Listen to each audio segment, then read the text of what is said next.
Baik, Assalamualaikum warahmatullahi wabarakatuh. Selamat sore, Bapak Instruktur dan teman-teman semua.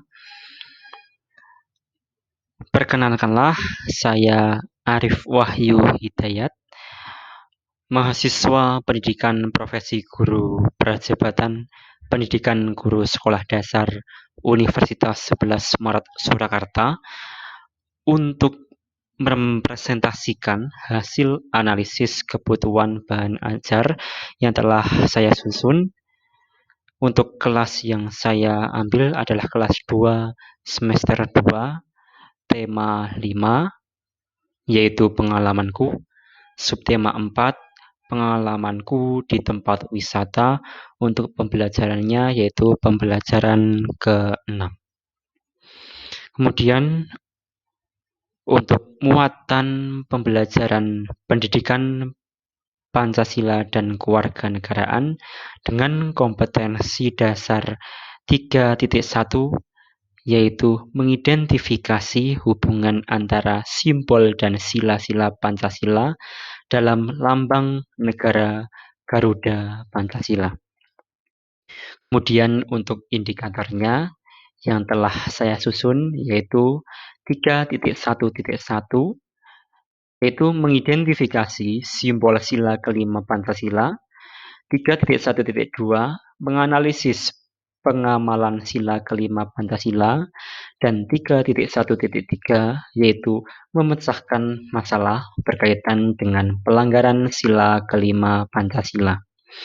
Kemudian untuk materi pembelajaran pendidikan Pancasila dan kewarganegaraan, yaitu pengamalan sila kelima Pancasila.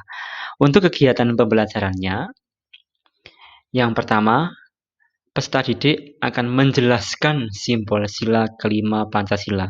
Nanti peserta didik akan menjawab, akan menjelaskan bahwa simbol sila kelima Pancasila yaitu padi dan kapas dengan bunyi keadilan sosial bagi seluruh rakyat Indonesia, seperti itu. Kemudian selanjutnya, yang kedua, peserta didik mengidentifikasi makna dari simbol sila kelima Pancasila. Untuk mengidentifikasi makna dari simbol sila kelima Pancasila, guru akan memberikan media pembelajaran berupa gambar lambang sila kelima Pancasila. Melalui gambar lambang sila kelima Pancasila itu, nanti peserta didik akan mengidentifikasi makna dari simbol sila kelima Pancasila. Kemudian setelah yang ketiga, peserta didik akan menganalisis pengamalan sila kelima Pancasila.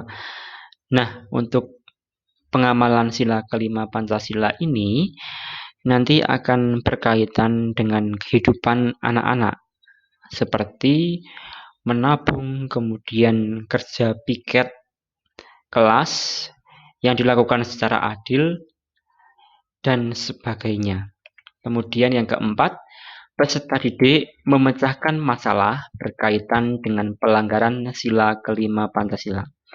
Nah, sebelum memecahkan masalah berkaitan dengan pelanggaran sila kelima Pancasila, guru dalam modul nantinya akan diberikan link YouTube yang isinya berupa video pembelajaran tentang pelanggaran sila kelima Pancasila. Sebagai contoh, nanti guru akan mengunggah video pembelajaran tentang membuang sampah pada tempat wisata. Nah, membuang sampah pada tempat wisata merupakan pelanggaran sila kelima Pancasila yang harus dipecahkan masalah tersebut. Nah, di sini meskipun di sini peserta didik masih kelas 5, masih kelas 2, namun peserta didik akan diberikan stimulus untuk memecahkan masalah berkaitan dengan pelanggaran tersebut. Pelanggaran berupa membuang sampah di tempat wisata. Kemudian setelah memecahkan masalah berkaitan dengan pelanggaran sila kelima, peserta didik akan bercerita tentang pengalaman mereka yang berkaitan dengan pengamalan sila kelima Pancasila. Seperti itu. Nah, untuk pengalamannya ini dekat dengan siswanya, dekat dengan peserta didiknya, seperti yang tadi, seperti menabung, kemudian berperilaku tidak boros, kemudian kerja bakti, kerja piket secara adil, kemudian menjaga lingkungan. Nah, menjaga lingkungan seperti menjaga pantai itu merupakan bukti pengamalan sila kelima Pancasila, yaitu kewajiban sebagai manusia untuk melestarikan alam dan menjaga alam, seperti itu. Kemudian untuk sumber belajar yang saya gunakan di sini menggunakan buku guru dan buku siswa dengan penulis Taufina dengan tahun penerbitnya 2017, tema 5 pengalamanku, diterbitkan di Jakarta dengan penerbit Pusat Kurikulum dan Perbukuan Balitbang. Kemudian untuk jenis bahan ajar yang digunakan, yang dikembangkan adalah modul. Selanjutnya untuk muatan pembelajaran yang kedua yaitu bahasa Indonesia. Nah, bahasa Indonesia di sini kompetensi dasarnya 3.6 yaitu mencermati ungkapan permintaan maaf dan tolong melalui teks tentang budaya santun sebagai gambaran sikap hidup rukun dalam kemajemukan masyarakat di Indonesia. Kemudian indikator pencapaian kompetensi yang telah saya susun yaitu 3.6.1 tentang menjelaskan ungkapan permintaan tolong. Kemudian 3.6.2 menganalisis ungkapan permintaan tolong yang benar. Kemudian untuk materi pembelajarannya ungkapan permintaan tolong. Pembelajaran yang dilakukan yang pertama, peserta didik menjelaskan makna dari tolong menolong. Di sini peserta didik nanti akan menjelaskan arti pentingnya dari tolong menolong. Mengapa manusia harus saling tolong menolong? Nanti peserta didik akan menjelaskan untuk makna dari tolong menolong ini. Kemudian yang kedua, peserta didik mengamati video permintaan tolong. Nah, untuk video permintaan tolong ini nanti di dalamnya memuat dua, yaitu permintaan tolong yang baik, kemudian permintaan tolong yang kurang baik. Setelah mengamatinya, nanti peserta didik akan menganalisis penggunaan ungkapan permintaan tolong yang baik dan benar itu yang bagaimana. Seperti itu. Setelah diamati, kemudian dianalisis bagaimana bahasa yang digunakan, bagaimana aturannya, seperti itu. Kemudian yang keempat, peserta didik mempraktikkan ungkapan permintaan tolong bersama orang tua. Nah, di sini ada kerjasama bersama orang tua, yaitu mempraktikkan ungkapan permintaan tolong bersama orang tua. Nah, dengan praktik langsung ini diharapkan nanti peserta didik dapat terbiasa untuk mengungkapkan permintaan tolong dengan bahasa yang baik dan sopan dengan siapa saja, termasuk orang tua yang ada di rumah, seperti itu. Kemudian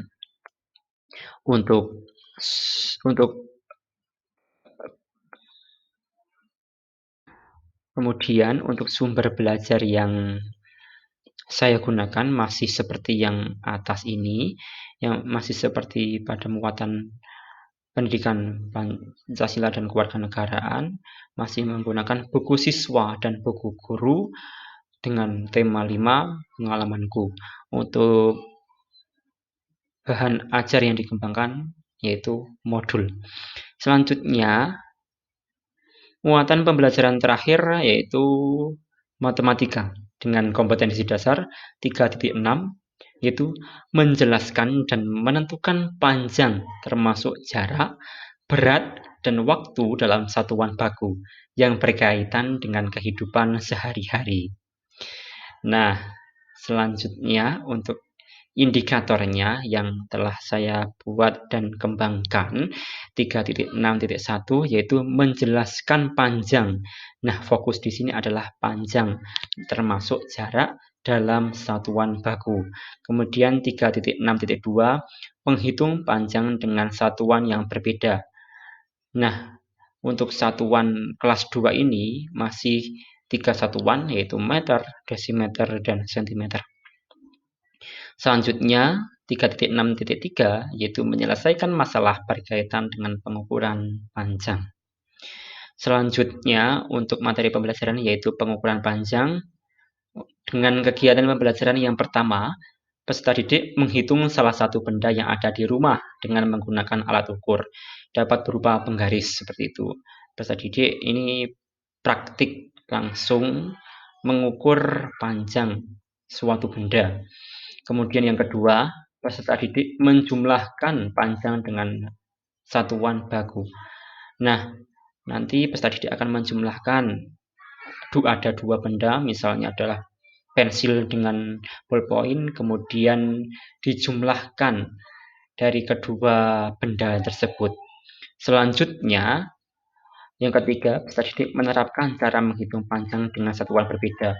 Untuk satuannya seperti tadi, yaitu meter, desimeter, dan sentimeter.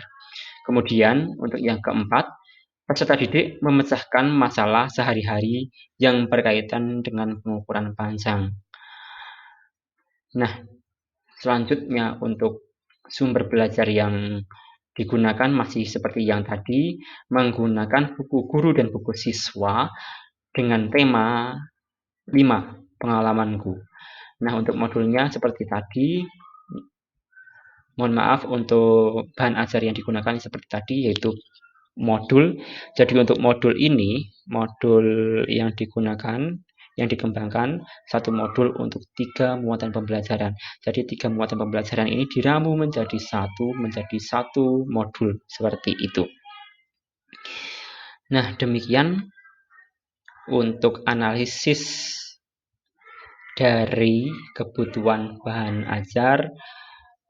Mohon maaf atas segala keliruan dan memohon untuk Bapak instruktur dan teman-teman semua untuk memberikan saran yang membangun sehingga nantinya saya bisa membuat bahan ajar secara maksimal dengan saran dari Bapak instruktur dan juga teman-teman semua. Terima kasih atas perhatiannya. Mohon maaf atas segala keliruan. Sekian dari saya. Wassalamualaikum warahmatullahi wabarakatuh.